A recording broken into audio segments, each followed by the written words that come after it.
السلام علیکم ویورز، دس از شان علی رحمان۔ دوستوں، آج میں آپ کے ساتھ بات کروں گا مسلمانوں کے عروج اور زوال کی۔ ہم کس طرح عرش سے فرش پر گرے اور پھر ہم زمین میں دھستے گئے؟ کیا کبھی کسی نے سوچا ہے کہ ایسا کیوں ہوا؟ جس قوم کو علم جو ہے وہ ورثے میں ملا ہو اور آج وہ یورپینز کی اور باقی قوموں کی نقلیں اتار رہا ہو، لیکن نقل اتارنے کے لیے بھی عقل چاہیے۔ ہمارے یہاں پہ نقلیں اتاری جا رہی ہیں فیشن کی، خود کو ننگا کرنے کی، کپڑوں کی دوڑ ہے، نمبروں کی دوڑ ہے۔ علم حاصل کرنا اور علم کو کس طرح سے لے کے چلنا ہے یہ کسی کو بھی نہیں پتہ۔ آج ہم جن کو فالو کرتے ہیں ان کے بڑے تو ہمارے مدرسوں میں آتے تھے علم حاصل کرنے کے لیے۔ آج ہم جن کے پیچھے بھاگ رہے ہیں، آج ہم جن کی مثالیں دیتے ہیں، آخر وہ ایسے کیوں ہیں اور ہم آج یہاں پہ کیوں کھڑے ہیں؟ کیونکہ ہم نے کبھی کسی کو مانا ہی نہیں ہے۔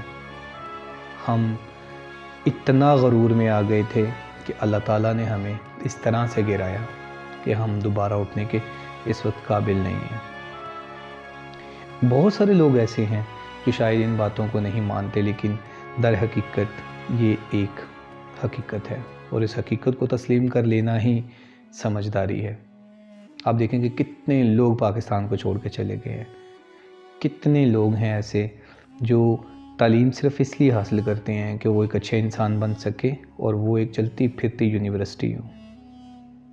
ہمارے تو لوگ وہ تھے جو قاہرہ میں جاتے تھے اور قاہرہ میں جا کے وہ جب تعلیم حاصل کرتے تھے تو وہ چلتی پھرتی یونیورسٹیاں تھیں، چلتی پھرتے مدرسے تھے وہ۔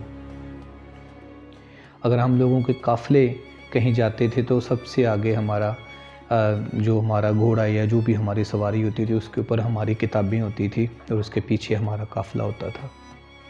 لیکن آج ہم اتنا زوال کی طرف کیوں آ گئے ہیں؟ کیونکہ ہماری صفوں میں میر جعفر جیسے لوگ تھے جنہوں نے دولت کو جو ہے دنیا اور آخرت سمجھا۔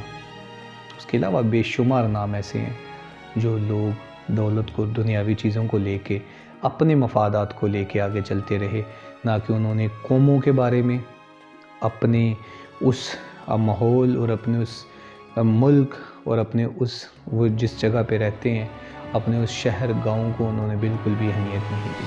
آج بھی پاکستان کا یہی حال ہے کہ آپ دیکھ لیں کہ ہم لوگوں کو پیٹرول نہیں مل رہا، ہم لوگوں کو کھانے کے لیے راشن نہیں مل رہا۔ آخر کیوں؟ زرعی ملک ہے، ہمارے ساتھ ایسے ملک ہیں جو ہمیں پیٹرول دنیا سے سستا دینا چاہ رہے ہیں لیکن ہم نہیں لے رہے۔ آخر کیوں؟ ہم اتنا گر چکے ہیں کہ ہم اب کھڑے نہیں ہو سکتے، کیونکہ اس کے ذمہ دار صرف اور صرف ہم لوگ ہیں۔ ہم ہر مثال یورپ کی دیتے ہیں، ہم ہر فیشن، ہر بات ہماری جو مغرب کی طرف جا کے ختم ہوتی ہے۔ ہمارے ملک میں جتنے بھی اس وقت ینگسٹر لڑکیاں لڑکے ہیں ان کی یہی کوشش ہے کہ وہ جلدی سے جلدی اپنی تعلیم جو ہے وہ مکمل کریں اور وہ باہر کسی ملک میں نکل جائیں۔ آخر اس سارے سٹرکچر کا، ان سب باتوں کا کون ذمہ دار ہے؟ ہمارے بڑے، جنہوں نے کبھی یہ سوچا ہی نہیں تھا کہ ہماری آنے والی نسلیں جو ہیں یہ پروان چڑھیں گی۔ یہ ہماری آنے والی جو نسلیں ہیں ان کے لیے ہمیں ایک ایسا سٹرکچر تیار کرنا چاہیے کہ ان کو کسی کی غلامی نہ کرنی پڑے۔ ہم تو شروع سے ہی شہنشاہ اور بادشاہ تھے۔ مسلمانوں کو یہ چیزیں ہمیشہ ورثے میں ملی، مسلمانوں کو یہ چیزیں اللہ تعالیٰ نے دی۔ اور آپ دیکھ لیں کہ جب بھی آپ دیکھیں گے آپ کو بادشاہ، آپ کو جو کہانیاں ہیں، جو آپ کو جتنے بھی دنیا میں اس وقت جو ہماری چیزوں کو فالو کیا جا رہا ہے وہ مسلمانوں سے ہی لی گئی ہیں۔ لیکن ہم نے ان چیزوں کو چھوڑ دیا، ان لوگوں نے ان چیزوں کو اپنا لیا۔ کچھ ہمارے بڑوں کی کتابیں جلا دی گئی، کچھ ہمارے بڑوں کی کتابیں انہوں نے اپنے مذہبوں میں، اپنے لینگویج میں کنورٹ کر لی اور ہمیں ان چیزوں سے محروم کر دیا، کیونکہ ہم نے ان چیزوں کی حفاظت ہی نہیں کی، ہم نے ان چیزوں کو سمجھا ہی نہیں۔ ہمارے لیے وہ چیزیں اہمیت ہی نہیں رکھتی تھی، اور آج زوال ہمارے سامنے ہے۔ ہم لوگ ان کے مقروض ہیں ہر چیز سے، چاہے وہ ٹیکنالوجی ہو، چاہے وہ تعلیم ہو، چاہے وہ لباس ہو، چاہے وہ کچھ بھی ہو، ہم لوگ ان کے محتاج ہیں آج بھی۔ لیکن کبھی بھی کسی نے بھی اس طرف یہ سوچنے کی، سمجھنے کی زحمت ہی نہیں کی آج بھی ہمارے حکمران انہی لڑائیوں میں لڑ رہے ہیں، اقتدار کے لڑائیوں میں لڑ رہے ہیں کہ بس میں جو ہے وہ میں بن جاؤں، میں اس ملک کا اکیلا ہی وارث بن جاؤں، لیکن کسی نے بھی کبھی یہ نہیں سوچا کہ ہماری نسلوں کا کیا ہوگا۔ ہمارا ملک دن با دن مقروض ہوتا جا رہا ہے IMF کا، اور اس کو کس نے مقروض کیا؟ ہم نے تو نہیں کیا۔ ہمارا آج بچہ جو ہے وہ مقروض ہے IMF کا، لیکن کبھی بھی کسی نے نہیں سوچا۔ اب ساری باتیں اگر آ جا کے عمران خان کے اوپر ڈال دی جاتی ہیں تو اس سے پہلے کون ذمہ دار تھا؟ کتنی IMF کی جو انسٹالمنٹ دینی تھی کتنے لوگوں نے دی ہے؟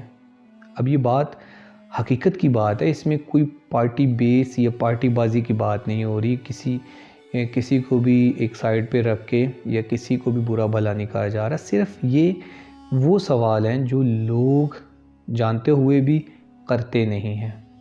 اسی لیے جب انسان اپنے حق کی آواز نہیں بلند کرتا، جب انسان اپنے حق کے لیے نہیں سوچتا، وہ قومیں، وہ لوگ ہمیشہ ذلیل ہوتے ہیں اور وہ کبھی بھی ترقی نہیں کرتے، وہ ہمیشہ غلام رہتے ہیں۔ اور افسوس کے ساتھ یہ بات کہنی پڑ رہی ہے، ہم لوگوں نے غلامی کو قبول کر لی ہے، ہم غلامی میں ہی رہنا پسند کرتے ہیں۔ میری اللہ تعالیٰ سے دعا ہے کہ اللہ تعالیٰ ہماری نئی جو ہماری یوتھ ہے یا ہمارے جو پرانے لوگ بھی ہیں، اللہ پاک ان کو وہ سوچ اور وہ سمجھ دے تاکہ یہ اپنی قوم کا، اپنے ملک کا سوچیں، اور پھر دوبارہ سے ہم لوگ اسی عروج پہ آئیں جس عروج سے ہم گر کے زوال پہ آئے ہیں۔ تو اس کے ساتھ ہی میں آپ سے اجازت چاہوں گا۔ السلام علیکم۔